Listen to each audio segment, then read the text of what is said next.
Hey everybody, my name's Chris and I'm the founder of Luki Bike Adventures, and I just wanted to go over real quick with you bike tires, because if you are riding a bike with any regularity, eventually you're going to get a flat tire or your tire is going to wear out and you're going to have to replace it.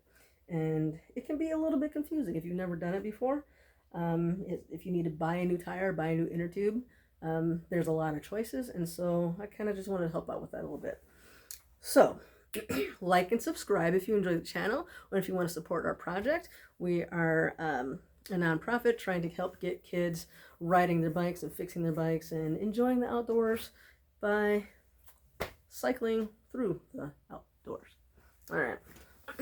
So here's a typical tire that needs to be replaced. Let's see. The main thing to note here is the tire is going to have a lot of markings on it for you, to give you information when you are replacing your tire. So there will typically be the dimensions on the side. Let's see, can you guys see that?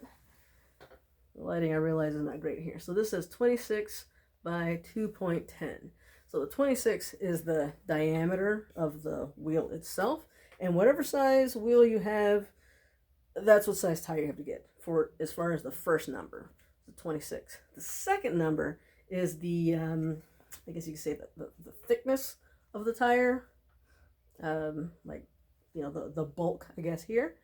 And there you have room for flexibility for your preferences of how you want to ride and what kind of terrain you're riding on. So you are going to be limited by the capacity of the rim. You can only go so skinny or so fat, but there's quite a bit of play there. You're more limited by the amount of space that you have in between the forks here. So if you go too big, it's going to rub, it's not going to fit, and that's not going to work. And so you typically just have to make sure you've got some space on either side in here so that the tire can spin freely, basically. And as long as you keep it within that, you're generally fine. There are exceptions, and like I said, you can go too skinny where it might not hold onto the rim as well, or, you know, again, you can go too big where it may not fit on there, but generally that's your more limiting factor. So you want to keep that in mind. Another thing to keep in mind when you are buying a new inner tube or a new tire, well, less important for tire, but for the inner tube, is whether it's a Schrader valve or a Presta valve. And that's just this right here. So, oh, sorry, can't see that, can you? Right here. So that's where you pump it up, where you put the air in. So this one is a Schrader valve, and it looks exactly like what you have on your car, and like any kid's bike, a lot of the entry-level bikes, they're going to all have Schrader valves.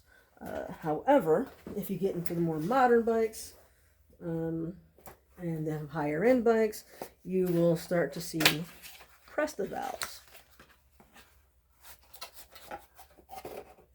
And this is really dictated by the rim, whether it's going to be a Schrader or a Presta. And so this is what a Presta valve looks like. So it's got this on here, and that locks it onto the rim so it doesn't move around, which is kind of nice. And then it's got the cap. But as you can see, it's much skinnier than a Schrader valve. And it also has this, I was going to say dial, but I guess knob. And you have to loosen that. And it doesn't come all the way off, but it loosens up. And that's how you pump the air in. So you put your pump on, fill it up. You can press this down to release air. Right now it's you know, flat, so there's no air coming out of it. But if you press that down, air would release. And then when you are done putting air in or out, you tighten that back up and it's ready to go. You actually don't need this for anything. It's just kind of like a dust cover, and I don't know, it does make the bike look a little neater, I guess, especially if you get like a nice colorful one or something. But that's a Presta valve. But so when you're buying your inner tube, you want to make sure that you are getting the right one. And it does say it on the box. On these, you've got the word Presta, but you've also got a picture of it. Whereas you can see how that differs from the way the Schrader valve looks. So see the difference between the two of those. Additionally, what you notice on here is 29. That's the diameter. So in this case, we would need a 26 for this tire, but this is a 29 inch. But then this secondary number here, it says 1.9 and 2.3. And that's the second number. So if you have a wheel and a tire that's 2 inches, this is between 1.9 and 2.3. So a 2-inch tire will be just fine there. So you just want to make sure you have numbers here that match up to your tire and the type of valve that matches up to your style of wheel. There are adapters to go from, if you have a Schrader wheel, but you want to use Presta valves, there are adapters for that. They're not super expensive.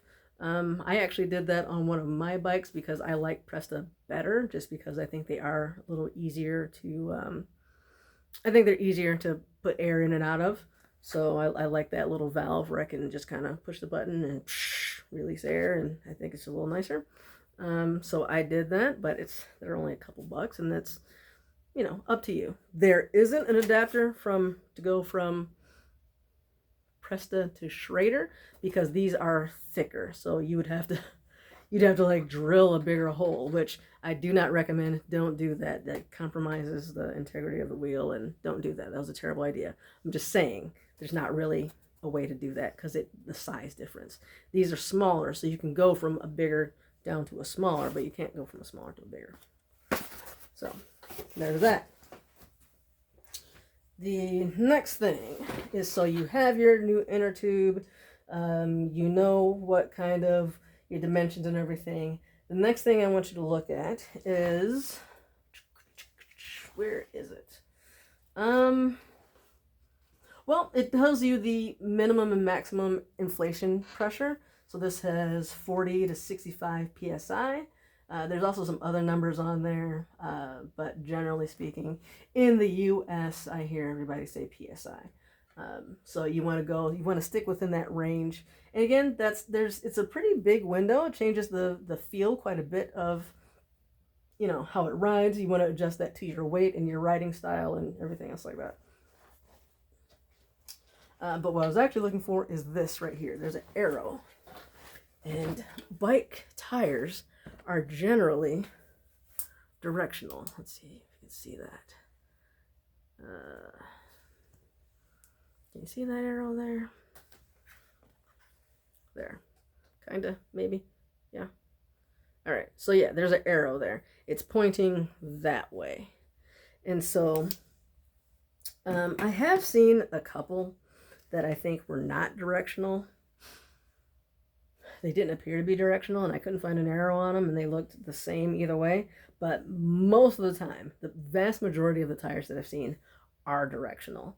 And so you want to look for that arrow. Sometimes it's hard to find. This one was pretty big, and you can clearly see it. Other times they can be pretty small, and you have to really look for them. But even if you can't find the arrow, if you look at the tire, the tread on it, you can see that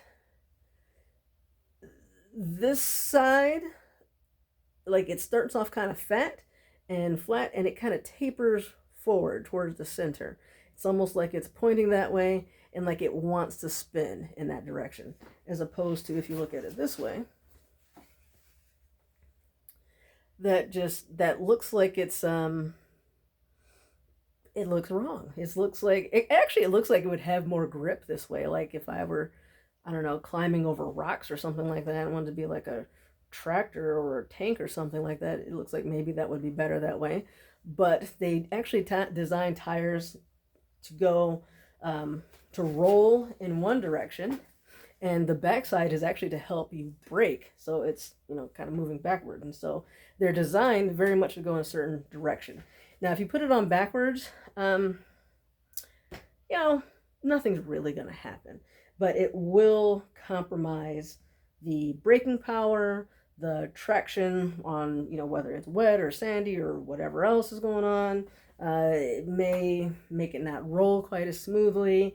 Basically, you know, tires can be expensive, and if you put them on backwards, then you're kind of just not taking advantage of all of the research and technology and price that you paid for it.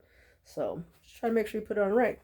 And I'm putting this out, and actually the reason I made this video is because I noticed that this one is actually on backwards. So in the rear tire, it's really easy because, you know, this, the gears, the freewheel or the cassette go on the right-hand side if you're riding on the bike. So it's going to be facing this way. And so the tire, or the wheel, is going to be spinning forward in that direction, right? However, this arrow is pointing back in the opposite direction. Where is the arrow now? No, I don't see it. There it is. So it's pointing back that way. So it's on backwards. It's actually supposed to be going that way. So that's actually what prompted this video, was wanted to point out that arrow. The other thing that I noticed here, when do you need new tires? Well, a few different signs to let you know when you need a new tire, but one of them is that. See how it's just splitting right in the middle? Squeeze it and you can, it's just cracks. There's also cracks in the side. Let's see. Where is some? Of course, no, I don't see them. Maybe on the other side. There we go. So we got more cracks here on the side. And they might not be completely obvious until you squeeze them. You know, give the tire a squeeze, or when you pump it up all the way, you can see, yeah, see how it's just coming, basically kind of coming apart as I squeeze through here. Kind of disappears, and then, yeah, I don't know how well you can see it on screen. You can very clearly see it here in person. So this tire is completely dry rotted and cracking, and this is dangerous to ride. I would not ride this at all. You also will need a new tire if you notice that the tread is just thin. Like if all these knobs are flattened out and pretty much disappeared, or even if it's just like in one spot. You know, sometimes that can happen. You have one spot that just is completely flat. Then, you know, at that point you need a new tire. I think that's about it as far as what to look for in your tires.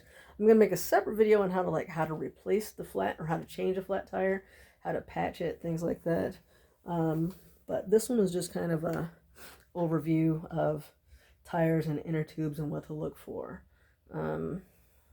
As kind of an afterthought here, this rim is made out of aluminum. This is a magnet. Typically you'll have wheels that are made out of steel, aluminum, or carbon fiber. Carbon fiber is super expensive. You're only going to see it on really new, really expensive bikes. You will definitely know if you have carbon fiber because you paid a bunch of money for it. Aluminum is like the next best option. It's a nice balance of strength and weight and cost. It's not magnetic. It doesn't rust.